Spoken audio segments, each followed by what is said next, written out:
নমস্কার, বনির ডায়েরিতে আপনাদের সবাইকে স্বাগত।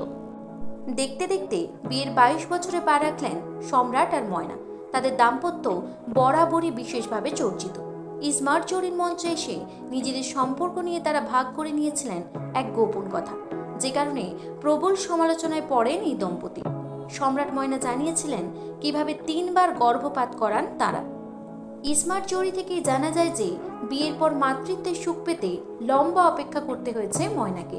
16 বছর পর যমজ পুত্র সন্তানের জন্ম দেন তিনি।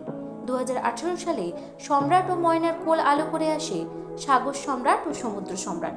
কিন্তু কেন গর্ভপাতের সিদ্ধান্ত নিয়েছিলেন তারা, তাও আবার তিনবার?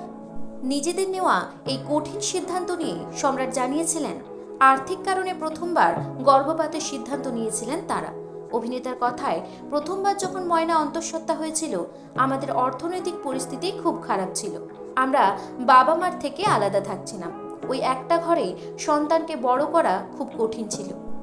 ময়না সম্রাটের কথায়, দ্বিতীয়বারও তারা প্রস্তুত ছিলেন না বাচ্চা নিতে, কিন্তু তৃতীয়বারে আবার তারা চুক্তিবদ্ধ ছিলেন একটি যাত্রা কোম্পানি। তাতে সন্তান নিতে পারতেন না।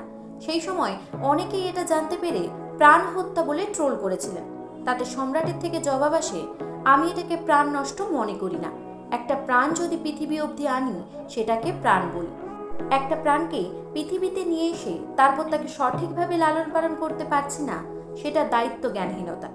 আজকে আমি আমার বাচ্চাদের যে শিক্ষা, যে পরিবেশ, যে বাড়ি দিতে পেরেছি, তখন কিন্তু সেটা করতে পারতাম না। তবে এক সাক্ষাৎকারে ময়নাকে বলতে শোনা গিয়েছিল, তৃতীয়বার গর্ভপাত করার পর মনের মধ্যে অনেক কিছু চলছিল। শুধু মনে হচ্ছিল, আমার জীবনে কি এমনটাই ঘটতে থাকবে? আমি কি কোনোদিনও নিজের সন্তানের মুখ দেখতে পাবো না?